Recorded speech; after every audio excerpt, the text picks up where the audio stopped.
and that is probably the biggest pain, like when it comes to keeping your business going. But the model you took is very different, and I think the model you took is very novel. And I think Clearco has a pretty good name, and a lot of people know it. But for people that don't, explain what a traditional, for people that have never raised money before, explain what the traditional process is for a founder who's looking to go get money, and then explain why Clearco is different and maybe why you chose to do it differently. Yeah. So I'll talk a bit about kind of the landscape maybe before Clearco and now this new generation of alternative capital that, we're pretty excited that this new kind of class of assets, this asset class has kind of more risen up over the last couple of years. But traditionally, as a business owner, you have two choices. You could either go to the bank and get debt. So you put, it's usually personally guaranteed, unfortunately. You put some kind of collateral on the line, whether you have a factory or, a property, you put that on the line and you get debt. So essentially you get liquidity from a fixed asset. And then the other way is you get access to capital by raising equity, which is what you see on TechCrunch and kind of all the traditional raising capital, people call it. And that is by trading away a portion of your company. So let's say you give away 20% of your company to a venture capitalist, and they give you X amount of money to hopefully build your business, right? And they're hoping that you'll make it big. So are you.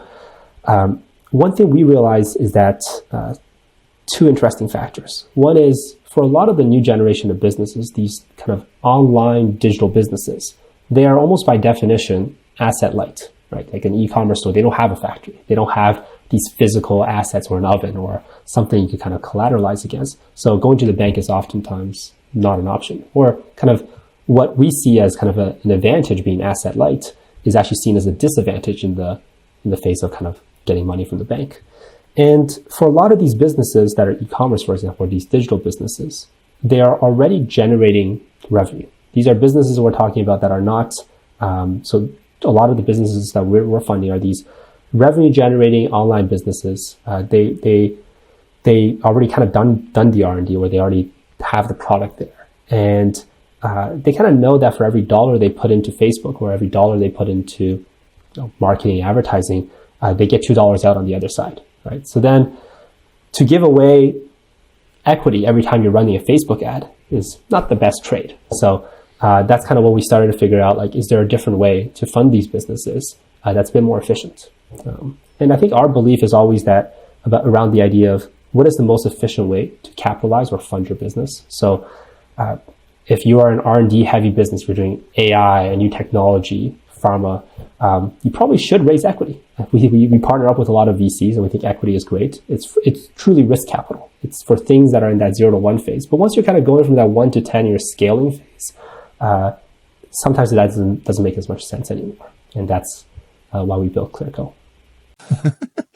Are there any other lessons or learnings, things that you've succeeded at or failed at and have learned from that 0 to 1 phase? So we sort of spoken about founder market fit, product market fit, first hires.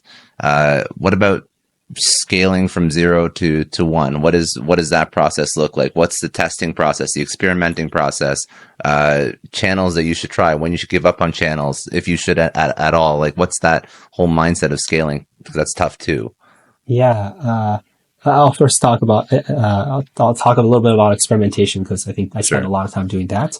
But first I'll talk about a story where a mistake I made quite early on, that I've taken with every other business I built, which is kind of not charging your customers early enough. And kind of going back to that idea of, you measure a person's kind of intentions by the actions they make rather than the words they say. And I think that's very true when it comes to, this marvelous product that you've built. And the question is, well, does anyone ever want it? Right.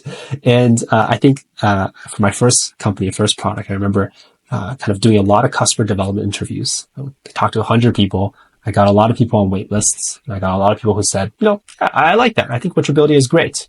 All these kind of strong, positive words of encouragement. And then what it hit me is that, I didn't ask them for their credit card. I didn't ask them to pay for anything. And then when I did, when, we finally spent months to build a product, it turns out that a lot of the positive words were, they were caveated with kind of other reasons why they couldn't pay, or why they were still missing this one feature, or why I was still missing this something.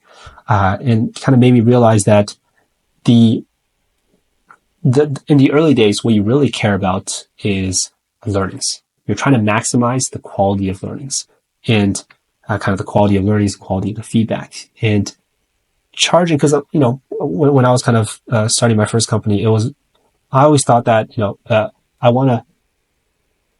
I don't want to charge people money because they're my early supporters. They're oftentimes friends or people I know. And as a result, I don't want to, take money from them. Right. Mm-hmm. And it's not so much about charging people for the sake of making a dollar, making money, but it's really about how do you maximize your learnings. And charging people, it's one way to increase increase the learnings, right? And it's really about how do I maximize the efficiency of my feedback. I have a certain period of time. Companies don't die because of, companies usually die because founders give up. Companies die because you run out of time. Time is your most valuable asset when you're building a business in that 0-1 phase. And the important thing is how do I, maximize the efficiency of every day or month I spend doing that. And sometimes, for example, if you're working in the more enterprise section of businesses, like if you're working like a potential six-figure deal in the future, you might not want to charge your first customer, your inaugural first customer, 6 figures. But even charging them a $0 invoice is actually quite good, because what it does is that for that large enterprise, if you're making an enterprise of over 100 or a few hundred people sign and do a $0 invoice, it actually makes their legal team to review the invoice. It makes the finance team, they have to do all the procedures, right? And it makes them actually have to commit, even though they're not paying anything monetarily.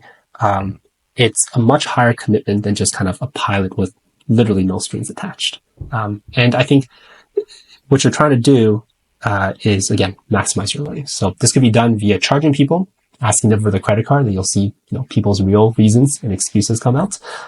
Or you could, you do another way for consumer apps is you really measure how they use the app. So you don't care so much about the number of signups, but you care about the daily usage or time they spend on the app and things like that. So very smart. Yeah. Very much smart. Asking people for their credit card early on.